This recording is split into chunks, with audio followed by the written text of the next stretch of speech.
여러분 너무 잘 아시다시피 성경은 하나님의 말씀입니다. 그런데 성경을 펼쳐보면 무수한 사람들의 이야기가 담겨 있음을 보게 됩니다.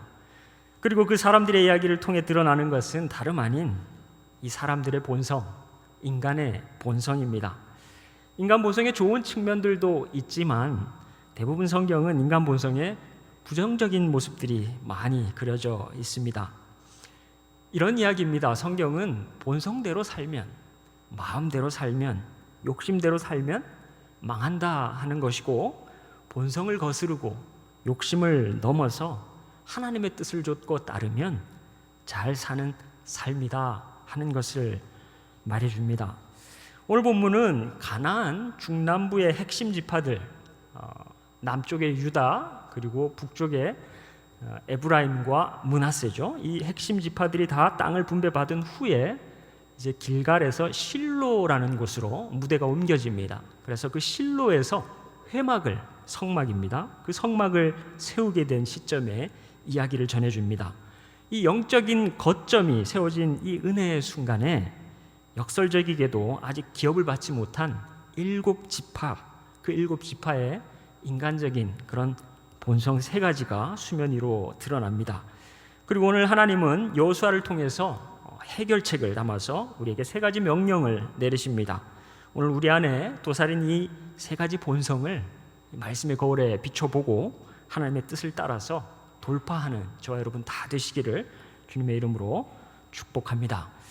첫 번째로 우리가 보게 되는 인간의 본성은 안주하고 지체하는 것입니다. 실로라는 곳에 성막이 세워졌고 이제 거친 광야 생활도 끝이 났습니다. 5지파는 이미 땅을 분배받았습니다. 요단강 동편에서 이미 르우벤, 갓, 므낫세 반지파가 땅을 얻었고 가나안 땅에 들어와서는 유다 그리고 에브라임, 므낫세 지파 해서 총 5지파가 땅을 분배받았습니다. 그런데 아직도 7지파는 땅을 분배받지 못한 그런 상황입니다. 그런데도 이만하면 살만하지, 그런 안도감에 빠져서 그냥 적당히 땅도 없이 그냥 어정쩡한 그런 상태로 지금 살아가고 있는 것입니다. 이 7지파를 향해서 여호수아가 책망하듯 이렇게 말씀합니다. 3절입니다. 너희가 너희 조상의 하나님 여호와께서 너희에게 주신 땅을 점령하러 가기를 어느 때까지 지체하겠느냐. 편안함에 안주하고 사명 앞에서 지체하는 것, 이것이 바로 이스라엘의 7지파의 모습, 또 자세히 들여다보면 우리 모두의 본성이라는 것입니다. 복음서만 보더라도 그렇습니다. 인간적으로 지체할 이유가 얼마나 많은지 모릅니다. 예수님께서 귀신도 쫓아내시고 수많은 병자들을 고치시고 하니까 무수한 사람들이 예수님께 몰려듭니다. 흥분한 사람들이 너도 나도 할 것 없이 저도 주님의 제자가 되겠습니다. 저도 주님을 따르겠습니다. 그 가운데 한 서기관은 예수님께 이렇게 말합니다. 주님께서 어디로 가시든지 제가 무조건 다 따라가겠습니다. 그런데 예수님께서 무슨 말씀하십니까? 이렇게 답하십니다. 여우도 굴이 있고 공중의 새들도 거처가 있는데 인자는 머리 둘 곳도 없다. 예수님의 말씀이 마치 광야에서 떠돌면서 캠핑 생활하던 그때 이스라엘을 연상하게 합니다. 나를 따르면 머리 둘 곳 없는 그런 불편하고 힘든 삶이 펼쳐질 텐데 그래도 나를 따를 수 있겠느냐라고 말씀합니다. 여러분, 캠핑이 그렇게 유행을 하더니만 이제는 캠핑 업체들이 도산을 하고 시들해지고 있다고 합니다. 그 이유가 뭐겠습니까? 처음엔 좋았는데 이렇게 캠핑 계속 하다 보니까 너무 힘든 거예요. 너무 피곤하고 그래서 인기가 사그라들고 있다고 합니다. 제자 중 한 사람은 또 예수님에게 이렇게 말씀했습니다. 주님, 제가 먼저 가서 아버지를 장사하게 허락하십시오. 그리고 주님을 따르겠습니다. 예수님께서 허락하셨습니까? 허락하지 않으셨습니다. 무슨 뜻입니까? 지체하지 말라는 것입니다. 효도를 금하시는 것이 아닙니다. 우리 주님께서 그러실 리가 없습니다. 아버지를 장사 지내는 이 효의 문제, 그리고 예수님을 따르는 이 제자도의 문제, 보통은 같이 갑니다. 제자도가 훨씬 크니까요. 그 안에 효도를 품고 있습니다. 제자가 가는 길, 그 길에 효도, 부모를 공경하는 그 길도 같이 간다는 말씀입니다. 그런데 이 같이 가던 길이 살짝 갈라질 때가 있습니다. 무엇이 먼저인가 선택해야 될 때가 있습니다. 그때가 바로 주님께서 지금 바로 나를 따르라 하시는 그런 제자도가 우선하는 상황이다 하는 것을 말씀하십니다. 예수님의 제자가 된다는 것은 마치 특수 임무를 부여받은 것과 같은 그런 상황이라는 겁니다. 구약 율법 출애굽기에 보면 내 부모를 공경하라는 십계명의 말씀이 있고, 또 부모의 장례를 치르는 것은 당연한 효의 길, 효도라고 볼 수 있습니다.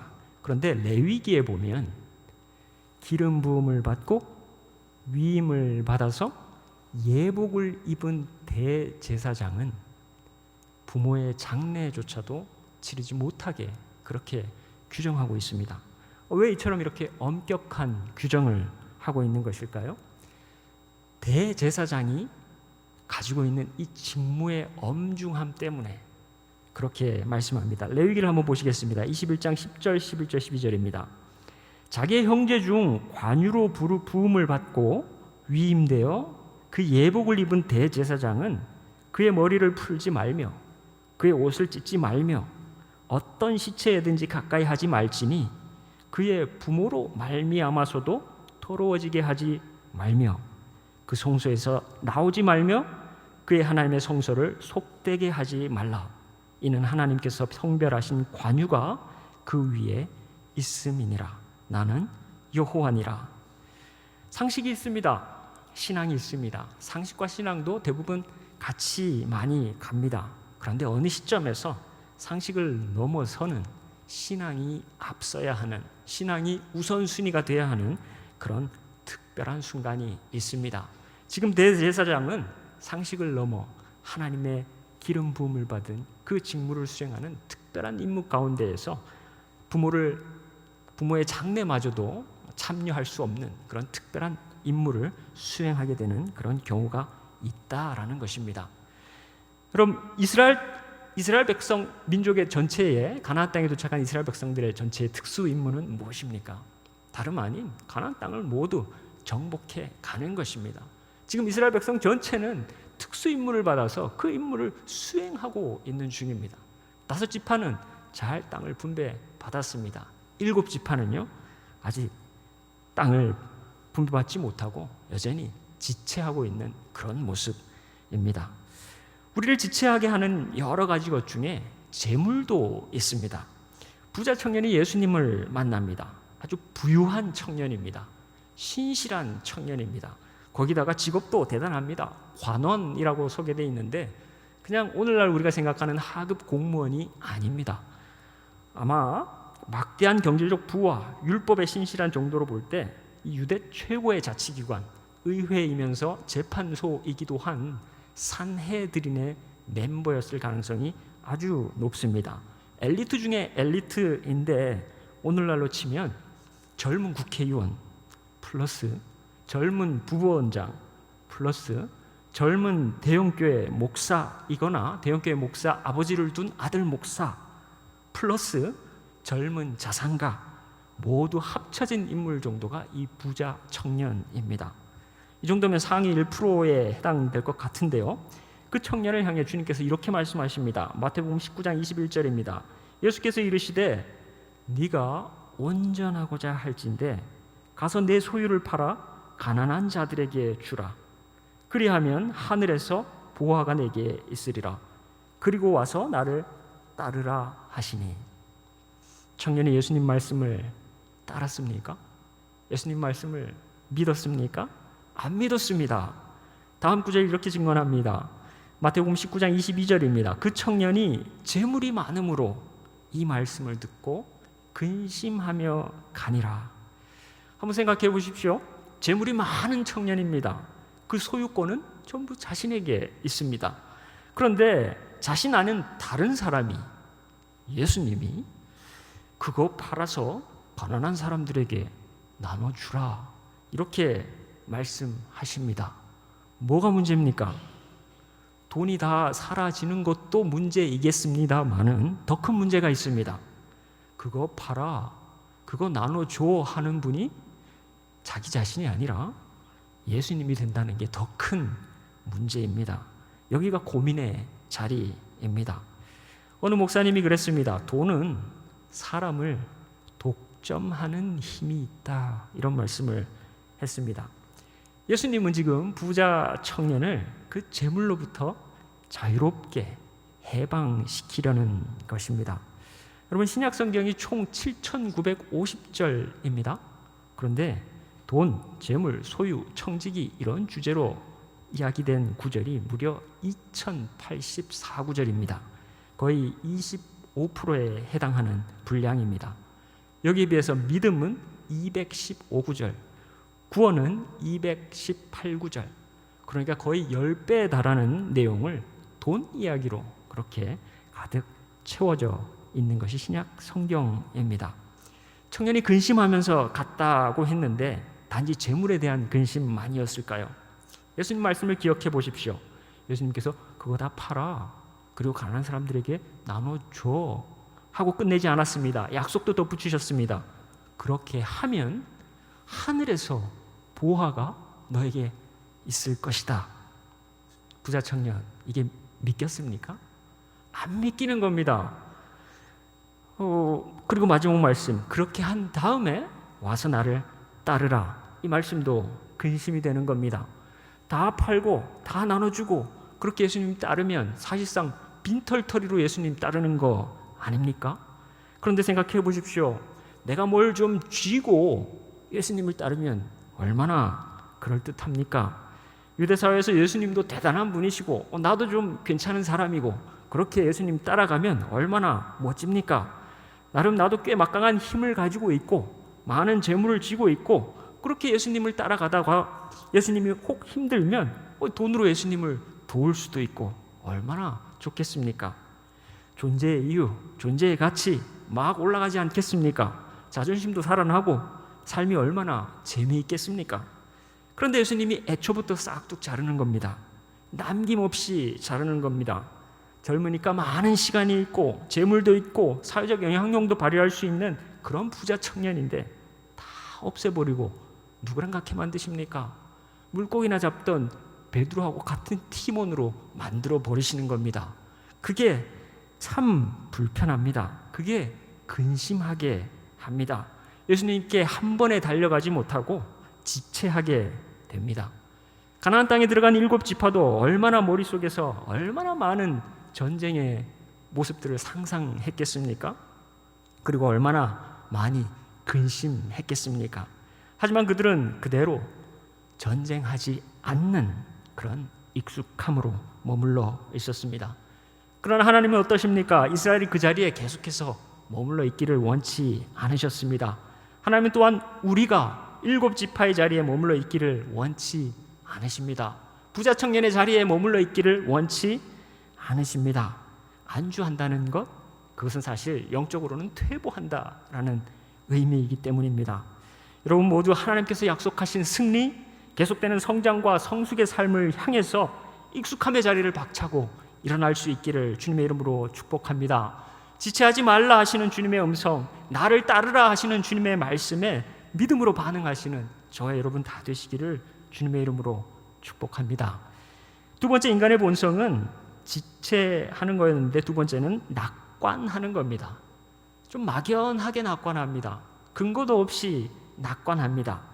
7 지파는 5 지파가 자신들의 땅을 얻어가는 모습을 봤습니다. 그러면서 결국 하나님께서 이렇게 땅을 얻게 하시는구나 하는 것을 보면서 우리도 언젠가는 땅을 차지하겠지, 그런 안일한 생각에 빠져 있었습니다. 믿음이 있는 것 같습니다. 그런데 실제로 아무런 행동도 하지 않았습니다. 감나무 밑에서 그냥 떡하니 입을 벌리고 있는 그런 모습이 지금 7 지파의 모습입니다. 야고보서는 이렇게 말씀합니다. 행함이 없는 믿음은 어떤 믿음이라고요? 죽은 믿음이다, 이렇게 말씀합니다. 저는 이거 보면 정말 재미있는 표현이라고 생각을 하는데, 믿음이 있습니다. 그런데 그 믿음이 행함이 없으니까 죽어 있다는 것입니다. 여러분, 이게 믿음입니까? 아닙니까? 정말 어려운데, 그 진상을 파헤치려고 하는 것이 아니라 이 말씀을 통해 야고보서가 우리에게 전하고자 하는 말씀은 무엇입니까? 행함이 없는 믿음은 죽은 믿음이니까 그 믿음을, 죽어버린 믿음을 살리라는 것 아닙니까? 어떻게 해요? 행함이 없으니 행함으로써 믿음을 살아있게 하라라는 말씀 아닙니까? 그래서 살아있는 믿음을 가진 여호수아가 행동을 촉구합니다. 지금 7지파의 믿음은 죽은 믿음입니다. 그들의 죽은 믿음을 산 믿음으로 심폐소생시키기 위해서 여호수아는 각 지파에게서 3명씩 선발하게 하고 그 땅을 두루 다녀서 현장 답사를 시킵니다. 그리고 현장 상황에 가서 그 지형들을 전부 다 그림으로 그려오라고 그림 그리기 숙제를 내줍니다. 위험을 무릅쓰고 대적들이 있는 현장에 들어가서 그 지형을 파악하고 그림으로 남기라는 것입니다. 4절 말씀 보시겠습니다. 너희는 각 지파에 3사람씩 선정하라. 내가 그들을 보내리니 그들은 일어나서 그 땅에 두루 다니며 그들의 기업에 따라 그 땅을 그려가지고 내게로 돌아올 것이라. 우리도 때때로 아주 막연하게 기도할 때가 있습니다. 그런데 하나님은 지도를 그리듯이 아주 구체적으로 계획을 세우고 문제를 직시하고 그리고 믿음의 실행력을 갖추어 나가라, 이렇게 요구하십니다. 사실 교회도 그렇습니다. 무엇을 말하느냐도 중요하지만 그것 못지않게 무엇을 행하느냐가 중요합니다. 이번 주 설교 준비를 하면서 목사인 제가 그려야 할 그림 그리기 숙제는 무엇일까 하고 자연스럽게 생각하고 기도하게 되었습니다. 이번 주만이 아닙니다. 지난 6개월 동안 교회 전체의 상황, 또 세부적인 상황, 여러 가지 스케줄까지 고민하면서 이런저런 그림들을 그리고 있었습니다. 그중 하나가 우리 성도님들 신방하는 문제입니다. 벌써 부담스러우시죠? 네. 신방이 왜 부담스러운가 생각해 보면 요즘은 그렇지 않습니다. 그런데 예전에는 신방하는 목사님들을 위해서 봉투를 준비하는 분들이 계셨습니다. 저희 어릴 때 이제 선생님이 가정 방문을 하지 않습니까? 선생님이 오시면 이렇게 봉투도 준비하고 식사도 대접하고 하는 그런 문화가, 목사님도 이렇게 신방을 갔더니 똑같은 일이 벌어지는 거예요. 다 그랬다는 건 아닙니다. 그런데 이제 그런 안 좋은 면면들이 또 있었고, 또 그때 나름대로의 그 상황들을 저희가 다 무시할 수 없습니다. 그 사정들이 다 있고 했던 그런 것들을 저희가 이해할 수 있습니다. 그런데 지금은 그렇게 하지 않습니다. 그렇죠. 그렇죠. 월급 잘 받고, 생활이 잘 되기 때문에 굳이 봉투를 따로 챙겨서 주고 이런 일 더 이상 하지 않아도 됩니다. 그러니까 제가 이제 신방 갈 텐데 봉투 같은 거 일절 생각도 하지 마시기 바랍니다. 또 부담스러운 것 중에 하나가 이제 식사 준비인데, 예전에는 이제 목사님들 신방을 하면 이제 아주 식사를 정성스럽게 또 준비하는 그런 문화가 있었는데 요즘은 그렇지 않습니다. 요즘은 특히 저는 이제 식사 시간 피해서 신방할 거니까 식사 걱정도 안 하셔도 됩니다. 제가 식사하는 거를 나쁘게 보느냐, 전혀 그렇지 않습니다. 저 식사하는 거 너무 좋아하고, 또 식사 교제, 저희 점심시간에도 같이 식사 교제 하는데 그야말로 교회를 아주 이 펠로십을 아주 강하게 할 수 있는 게 함께 식사하면서 교제를 나누는 일이라고 그렇게 생각을 합니다. 그렇지만 이번 신방은 식사하지 않습니다. 그럼 뭘 하는가? 제가 이름을 붙였으니까 한번 추측을 해보시기 바랍니다. 제목에 다 들어있습니다. 일명 30분 녹차 신방입니다. 그림이 좀 그려지시죠? 제한시간 30분에다가 제가 메시지 한 5분 정도 나누고 나면 서로 이야기 주고받으면 30분 끝납니다. 여러분의 준비물도 있습니다. 커피 안 됩니다. 제가 녹차 신방 그랬죠? 30분 녹차 신방이니까 녹차 꼭 준비해 주시기 바랍니다. 그렇게 해서 함께 녹차 나누면서 좀 담소를 나눌 수 있는 그런 시간 되기를 바랍니다. 시간을 생각해 보면 저녁 시간 집이 될 텐데, 신방 보통 하면 상황에 따라서 또 그게 힘들 수도 있습니다. 그러면 제가 미리 스케줄 조절해서 미리 연락을 해서 낮 시간 직장으로도 찾아갑니다. 그래서 직장에서는 또 30분 시간 내기 어려울 수 있지 않습니까? 그러니까 한 50% 할인 들어가서 15분 녹차 신방 한번 계획하도록 하겠습니다. 제가 뭐 이렇게 시간 30분, 15분 뭐 이렇게 말씀드리니까 또 목사님 또 시간 내는 거 싫어하는가 보다 이렇게 또 오해하실 수 있는데, 제가 한 번은 예전에 장로님 댁 방문했는데 그 댁에서 장로님 댁에서 식사도 하고 차도 마시고 이야기 나누고 이런저런 얘기하다 보니까 4시간이 흘렀습니다. 물론 제가 말을 많이 하지 않았어요. 장로님께서 말씀을 많이 하셔가지고 시간이 많이 흘렀습니다. 시간 넘어가면 여러분 책임입니다. 그러니까 그렇게 알아주시고 30분 녹차 신방 할 테니까 제가 이제 전화 예약 한 분 전화 돌리겠습니다. 무작위로 돌리겠습니다. 그래서 왜 또 우리 집에 먼저 오지 않느냐 이렇게 말씀하시지 마시고, 네, 제가 편하게 리스트에 그냥 이렇게 할 테니까, 또 뭐 일정이 안 맞을 수 있으니까 그거 조정하다 보면 또 먼저 될 수도 있고 나중 될 수도 있고 하니까 그거 너무 신경 안 쓰셔도 좋겠습니다. 어쨌든 전화를 피하지 마시기 바랍니다. 네, 계속 피하시면 제가 나중에 어느 때까지 지체할 거냐고 그렇게 말씀을 드리겠습니다. 사랑하는 여러분, 저도 이런저런 그림을 그리고 있습니다. 우리 교회 사역 팀장님들께서도 각 맡은 사역들이 있어요. 그 사역에 대한 그림들을 또 이런 그림 저런 그림들을 그려가고 계십니다. 또 우리 교회 목자님들 계시죠? 사랑방을 더 활성화하기 위해서, 사랑방이 더 사랑이 넘치는 그야말로 그런 모임이 되게 하기 위해서 또 이런저런 그림들 그려 가시고 계시는 줄 믿습니다. 우리 아이네오 찬양팀 우리 단장님 비롯해서 또 우리 드림 찬양대 지휘자님 비롯해서 여러 그림들을 또 그려 나가고 계시고, 또 보이지 않게 또 섬기시는 여러 영역에서 이런저런 그림들을 그려 나가고 계신 줄로 믿습니다. 이 그림을 잘 그려야, 또 많이 그려야 좋은 교회 되지 않겠습니까? 잘 안 되더라도 이렇게 저렇게 계속해서 그려보고 해보고 해야 교회가 힘을 얻고 또 생기 있게 잘 하나님 앞에서 나아갈 수 있으리라 믿습니다. 여호수아가 왜 그림 그려오라고 합니까? 여호수아는 에브라임 지파이기 때문에 이미 땅 분배를 받은 사람이에요. 그런데 그림 그려오라 합니다. 누구를 위해서 이렇게 하는 겁니까? 누구를 위해서 이렇게 숙제를 내고 있는 겁니까? 아직 땅 못 받은 7지파들을 위해서, 그들을 위해서 그림 그려오라 하는 것 아니겠습니까? 베냐민, 시므온, 스불론, 이사갈, 아셀, 납달리, 단 지파가 아직 땅을 분배받지 못했습니다.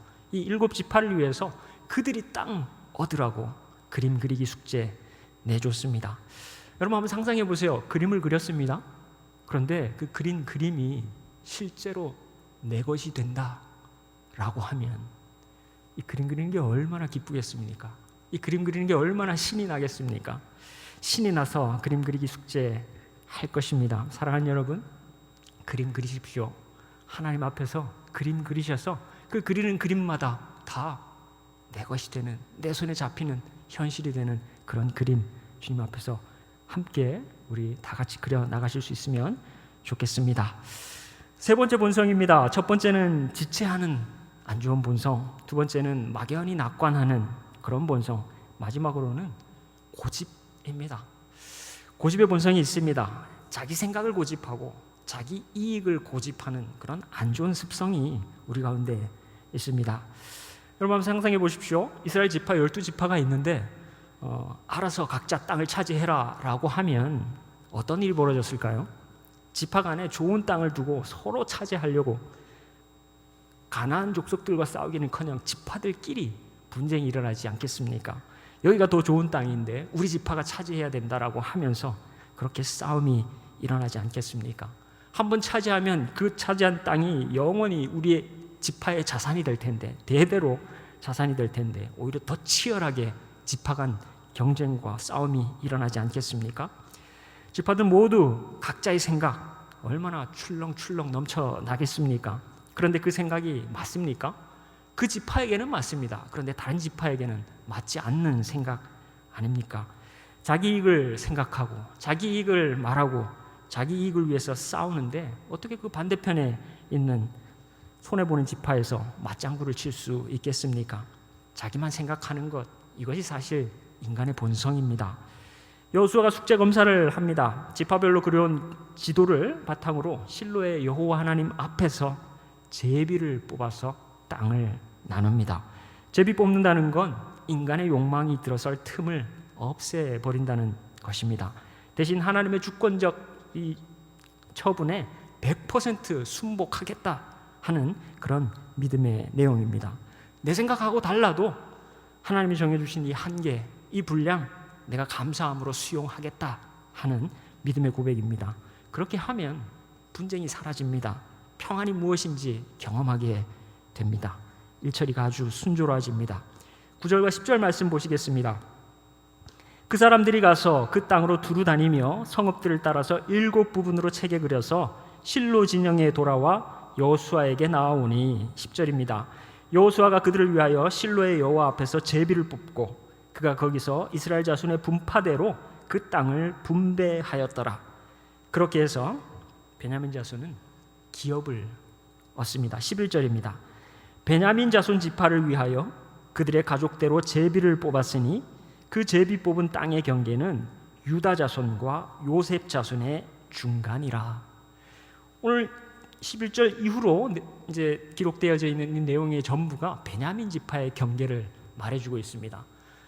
남쪽의 유다, 북쪽의 요셉 지파 두 지파, 에브라임과 므낫세 지파, 그 사이에 그 중간에 이 베냐민 지파가 자리를 하게 되는데 제비 뽑은 결과입니다.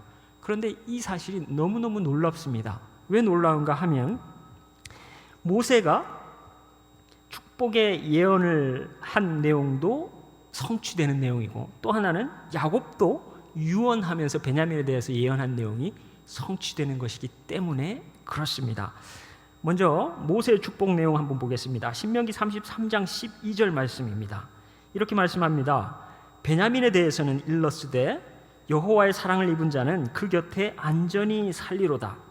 여호와께서 그를 날이 마치도록 보호하시고 그를 자기 어깨 사이에 있게 하시리로다. 하나님의 어깨, 양 어깨 사이에 베냐민이 있게 하시겠다 하시는 말씀입니다. 이것이 모세가 베냐민을 축복한 내용입니다.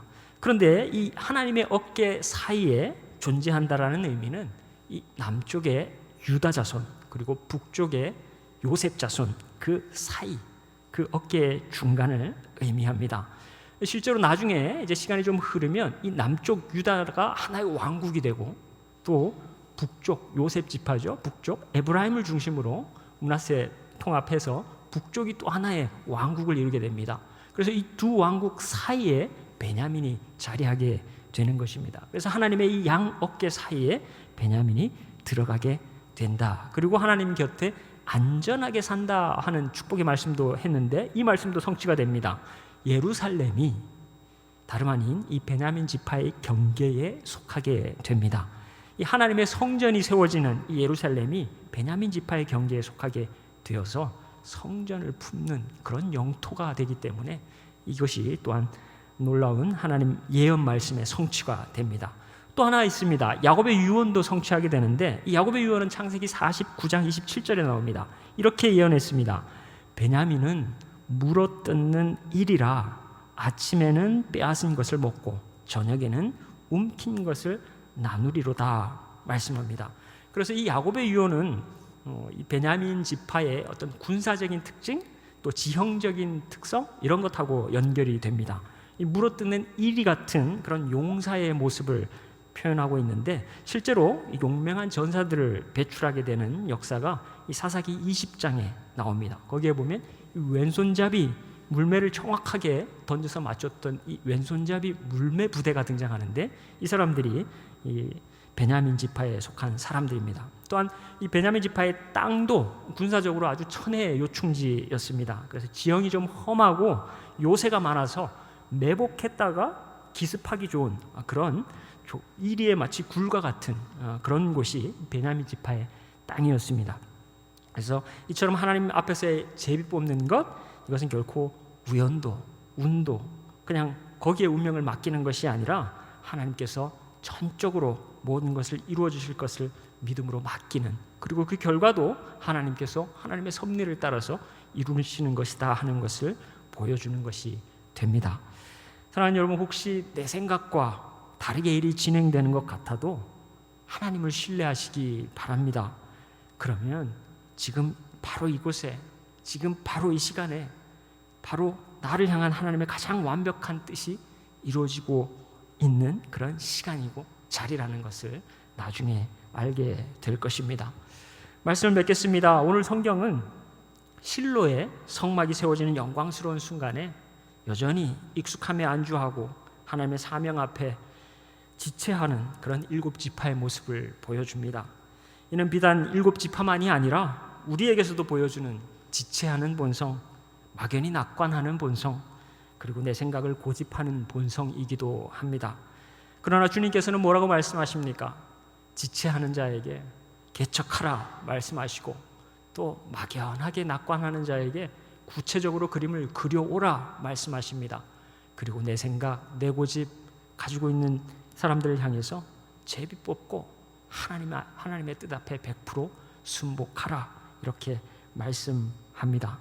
그렇게 하심으로써 하나님의 뜻만이 이루어지도록 그렇게 인도하십니다.